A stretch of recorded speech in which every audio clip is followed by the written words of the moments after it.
It isn't easy to become the greatest running back in the history of a franchise. The fact Tiki Barber became that for the New York Giants in not even 7 seasons as the full-time starter makes it even more impressive.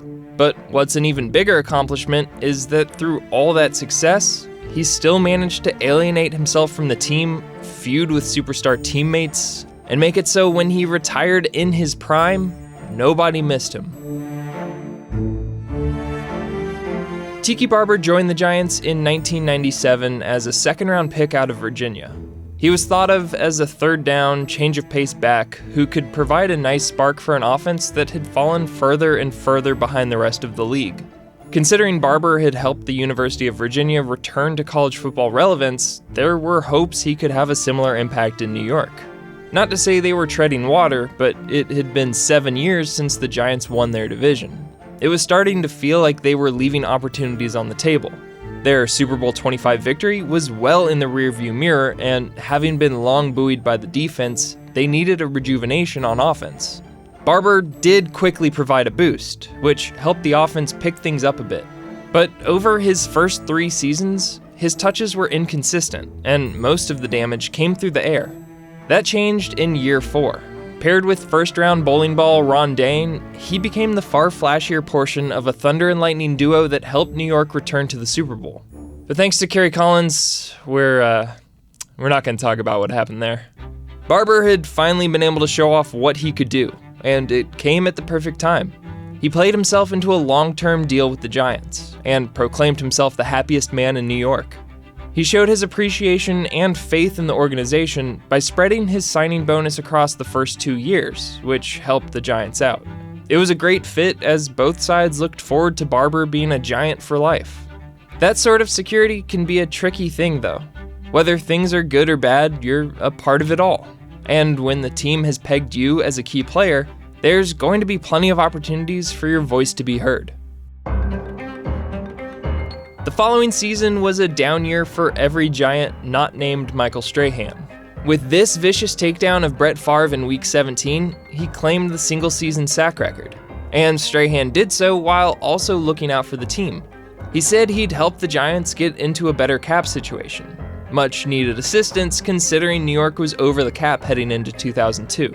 But when they tried extending Strahan, who was set to account for nearly 17% of their salary cap, it was easier said than done. The Giants asked Strahan to spread his signing bonus over the first 2 years. The tactic agreed to not only by Barber, but Amani Toomer and Jason Sehorn. For 2001's Defensive Player of the Year, though, it was hard to justify a backloaded deal. He went so far as to say that the 2002 season would be his last as a Giant. Don't worry though, it wasn't. But just in case he was somewhat serious, Barber made sure he didn't get a free pass.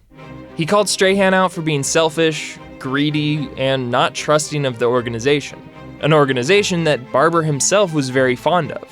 He used this as a chance to make a show of the faith he had in the Giants' ownership, and heaped praise on Mr. Wellington Mara.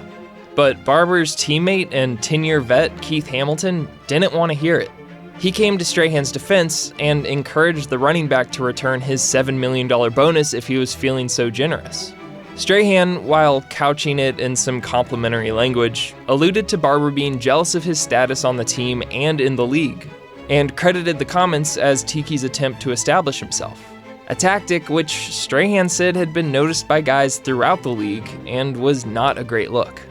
Jesse Armstead agreed. Their former teammate was now looking forward to tackling Tiki over those comments. Even Toomer shied away from Barber, moving his locker so they'd no longer be neighbors as the media circus took over. But Barber wasn't too concerned. While he admitted he should have stayed quiet, he stood by the comments and just wanted what was best for the team. That didn't let it die down though, as the talk continued throughout the summer. The players did their best to work things out leading up to the season, and after they cut back on the headline-worthy comments, Strahan finally agreed to an extension. He talked about how Barber was happy for him, and everybody moved on. To make sure no one could harbor any resentment, Tiki had a career year. It just wasn't enough come the playoffs to get past the 49ers. And that disappointment was followed by an even greater one in 2003 as New York tumbled to 4-12. But that disaster of a season led to some big changes. namely Tom Coughlin and Eli Manning. They would be great for the Giants and mixed for Barber's legacy. Coughlin was hired as head coach not long after the early end to their season. He brought with him a hard-nosed, nobody-wants-it-more mentality. It was a far cry from Jim Fossil's leadership style, but he believed it was what the players wanted. Although Barber recognized that at the end of the day it was just a new way to get to the same shared goal, he didn't sound completely convinced when he said it's going to be different for sure, but maybe a new approach and a new voice is what we need. That new voice knew what needed to be done. Coughlin wanted this team to win at the line of scrimmage, control the field position battle, and, to borrow his words, eliminate the disease of turnovers. That quote further enforces the feeling that Tom Coughlin is perpetually at a party he didn't want to attend. But the reason that quote's important was Tiki had been known to suffer from said disease. Over the 2 previous seasons, Barber had put the ball on the ground 18 times and lost 12 of them. Coughlin believed it could be fixed, and went to work to do so. He had Tiki completely change the way he held the football, and it worked. The next 3 seasons, Barber lost a total of just 4 fumbles. And with Coughlin having no excuse to pull him, it meant the running back could flourish. Each year from 04 to 06, he went over 2,000 yards from scrimmage. He put up numbers on the ground that made the underutilization in his earlier years look even more suspect. And the 2005 season was his most outstanding.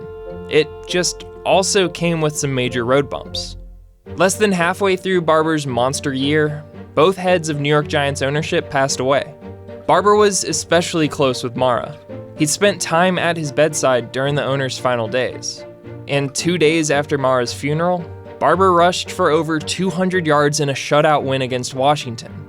He even gifted the ball from his touchdown to Mara's grandson on the sideline.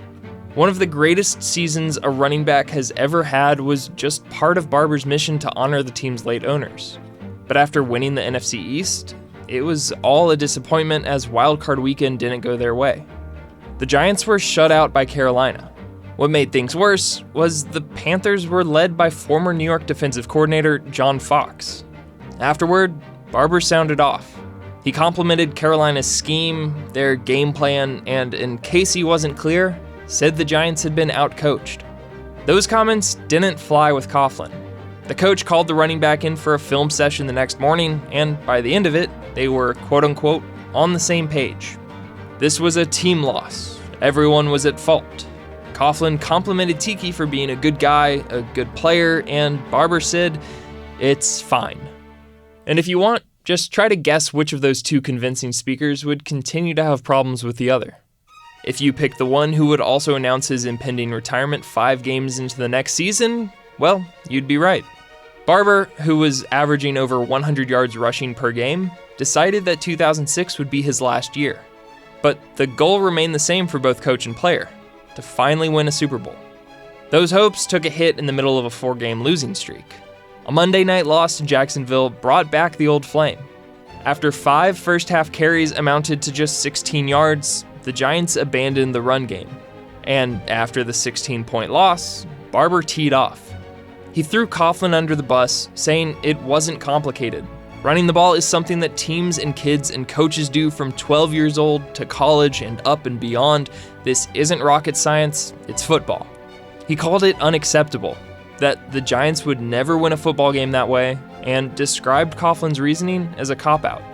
It even snowballed the conversation of if Coughlin was done in New York. But after an 8-8 finish and a playoff loss to the Eagles, the coach stuck around and the running back left. And with his exit, things seemed to figure themselves out. For one of the sides, at least. Barber didn't take much time off. He quickly joined NBC, a company that had likely heard what he had to say while employed by the Giants. Time for another quiz. What do you think happened when someone who had been paid a lot of money by an organization but still bashed parts of that organization was no longer paid by them and instead paid by somebody who wanted him to speak things? Well, he did that. He made it clear that without Coughlin in New York, he'd likely have kept playing.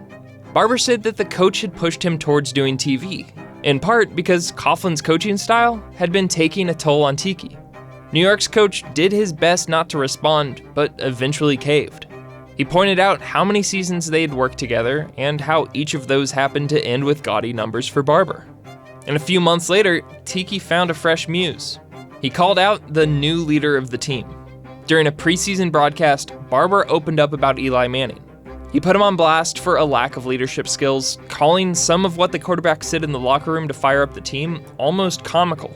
To his credit, Barber went on his SiriusXM show and said the statement wasn't malicious. But when Manning responded, he spun the spotlight back on the running back's leadership skills displayed a year ago. While he made it clear he wouldn't lose sleep over the comments, it was enough to steal the headlines going into the season. But Barber had just said what many were thinking. Some even went as far as to say anything Manning did in 2007 should be credited to Barber's comments. But when Manning went and won the Super Bowl MVP award, hoisting the Lombardi Trophy alongside Strahan and Coughlin, the thanks didn't exactly roll in.